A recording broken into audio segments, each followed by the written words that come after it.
Hey guys, welcome back. So in this video, we discuss about endoplasmic reticulum and their functions. So let's start.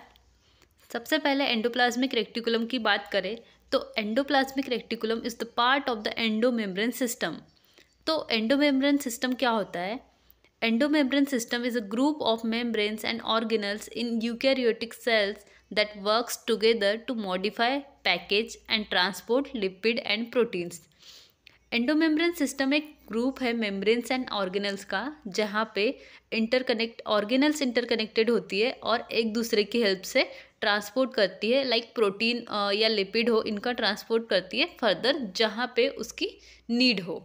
Okay, and it includes organelles such as endoplasmic reticulum, Golgi bodies, lysosomes and vacuoles. Okay, first of all we can see endoplasmic reticulum. So what is endoplasmic reticulum? So आप सभी को पता है कि हमारी body cells से मिलके बनी हुई है।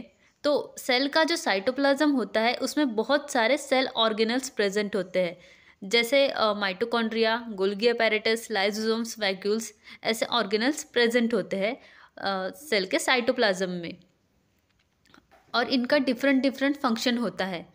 उन्हीं सेल ऑर्गेनल्स में से एक सेल ऑर्गेनल है एंडोप्लाज्मिक रेटिकुलम, जो न्यूक्लियस की मेम्ब्रेन से अटैच रहता है, जो कि एक स्पेसिफिक फंक्शन परफॉर्म करता है।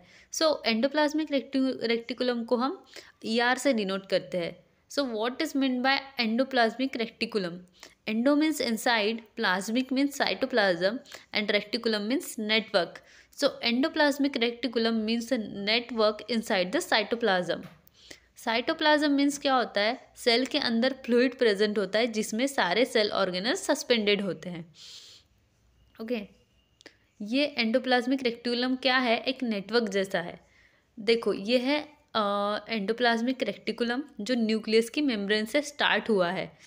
सो ये एक नेटवर्क जैसा दिखाई देता है सेल में, एंड ये नेटवर्क पूरे सेल में स्कैटर्ड होता है, फैला हुआ होता है, और ये फ्लैट सैक्स एंड ट्यूबुल्स के फॉर्म में होता है।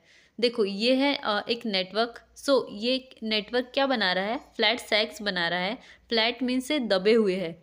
ये जो नेटवर्क दिख रहे हैं ये दबे हुए हैं। ओके, एंड ये है ट्यूबुल लाइक स्ट्रक्चर जो ट्यूब जैसा दिख रहा है। सो इसको कहते हैं एंडोप्लाज्मिक रेटिकुलम। सो ये जो एंडोप्लाज्मिक रेटिकुलम है ये न्यूक्लियर मेम्ब्रेन से लेकर सेल मेम्ब्रेन तक एक्सटेंड रहता है।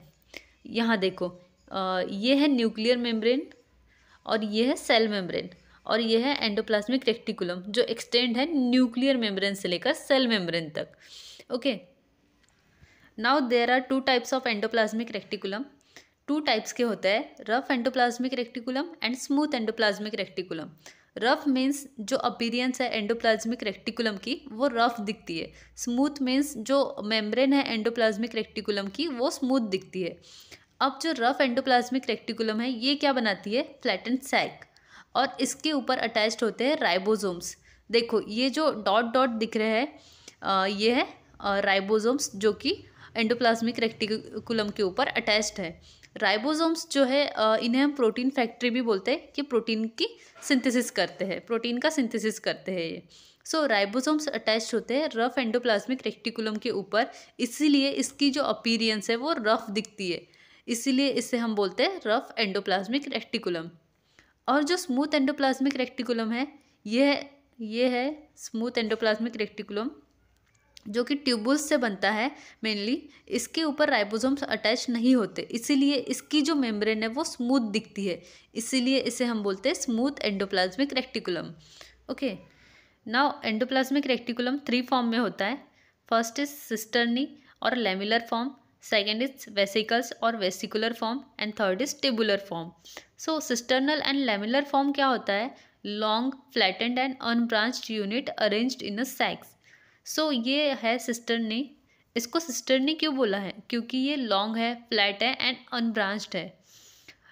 इन सिस्टर्नी के बीच के जो स्पेस है उसे कहते हैं सिस्टर्नल स्पेस या फिर ल्यूमेन। नाउ वेसिकल्स क्या होते हैं? सो वेसिकल्स होते हैं एक ओवल मेम्ब्रेन बाउंड स्ट्रक्चर। सो ये आपको ओवल स्ट्रक्चर दिख रहे होंगे। सो ये ओवल स्ट्रक्चर को कहते हैं वेसिकल्स। ये वेसिकल्स कैसे निकलते हैं? ये जो रफ एंडोप्लाज्मिक रेक्टिकुलम की जो मेम्ब्रेन है ये बड बनाती है कि जो भी मटेरियल रफ एंडोप्लाज्मिक रेक्टिकुलम में बनेगा, क्रिएट होगा, वो मटेरियल ट्रांसपोर्ट होगा किसके थ्रू? वेसिकल के थ्रू। एंड ये वेसिकल कैसे निकलती है? सबसे पहले ये मेम्ब्रेन जो है एंडोप्लाज्मिक रेक्टिकुलम की, देखो इसने यहाँ पे ये बड बनाया हुआ है। देन ये जो वेसिकल्स है, ये जो बड है ये पिंच ऑफ होगा और ये वेसिकल्स का काम क्या होता है? एंड पिंच ऑफ होगा एंड ये वेसिकल बनाएगा। एंड ये जो वेसिकल्स का काम क्या होता है? ट्रांसपोर्ट करना। Suppose rough endoplasmic reticulum proteins बना रहा है, तो उस प्रोटीन्स को ट्रांसपोर्ट करना जहाँ उसकी ज़रूरत है, तो ये ट्रांसपोर्ट होता है वेसिकल के through. Okay, now tubules. Tubules form कौन सी है? ये जो साइड में जो ट्यूबुल्स दिख रही है आपको, ट्यूब लाइक स्ट्रक्चर है, इसीलिए इसको बोलते हैं ट्यूबुलर फॉर्म, क्योंकि इसका जो स्ट्रक्चर है वो ट्यूब लाइक है, इसीलिए इसे हम ट्यूबुलर फॉर्म कहते हैं। एंड ये ब्रांच्ड भी होते हैं। एंड जो स्मूथ एंडोप्लाज्मिक रेक्टिकुलम है जो है ये भी ट्यूबुल्स से मिलके बना हुआ है। Okay, now functions of endoplasmic reticulum. सबसे पहले हम फंक्शन देखेंगे रफ एंडोप्लाज्मिक रेक्टिकुलम का। Rough endoplasmic reticulum synthesize, pack and secrete proteins. So rough endoplasmic reticulum क्या करता है? सिंथेसाइज करता है, पैक करता है एंड सिक्रेट करता है प्रोटीन्स को। सिक्रेट किसके थ्रू करता है? ये वेसिकल्स के through. So this is the function of rough endoplasmic reticulum. Then smooth endoplasmic reticulum क्या सिंथेसाइज करता है? ये सिंथेसाइज करता है लिपिड्स को, लिपिड मॉलिक्यूल्स को बेसिकली ये सिंथेसाइज करता है एंड स्टोर करता है लिपिड मॉलिक्यूल्स को। And also steroid hormones, glycogen and cholesterol को भी ये सिंथेसाइज करता है, smooth endoplasmic reticulum. Okay, and endoplasmic reticulum act as a intracellular circulatory और ट्रांसपोर्टिंग सिस्टम। इंट्रासेलुलर का मतलब है विद इन द सेल्स। तो एंडोप्लाज्मिक रेक्टिकुलम कैसे एक्ट करता है? सर्कुलेटरी और ट्रांसपोर्टिंग सिस्टम जैसे। एंडोप्लाज्मिक रेक्टिकुलम किसके साथ अटैच हुआ है? सबसे पहले ये न्यूक्लियस की मेम्ब्रेन से अटैच हुआ है। एंडोप्लाज्मिक रेक्टिकुलम सेल के मेम्ब्रेन के साथ भी कनेक्टेड होता है।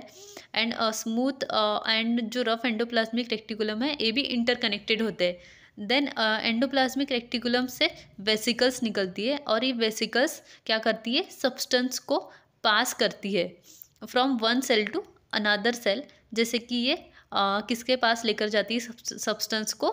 एंडोप्लाज्मिक रेक्टिकुलम से गोल्गी बॉडी के पास। देन गोल्गी बॉडी से लाइसोसोम्स तक ट्रांसपोर्ट करता है गोल्गी बॉडी। सो ये क्या है? इंट्रासेलुलर सर्कुलेटरी और ट्रांसपोर्टिंग सिस्टम है जो कि एक सेल ऑर्गेनल से दूसरे ऑर्गेनल तक ट्रांसपोर्ट करवाता है सब्सटेंस को। Okay, then it provides mechanical support and shape to the cell. So endoplasmic reticulum पूरे साइटोप्लाज्म में स्कैटर्ड होता है, पूरे साइटोप्लाज्म में ये फैला होता है। सो ये सेल को क्या प्रोवाइड करता है?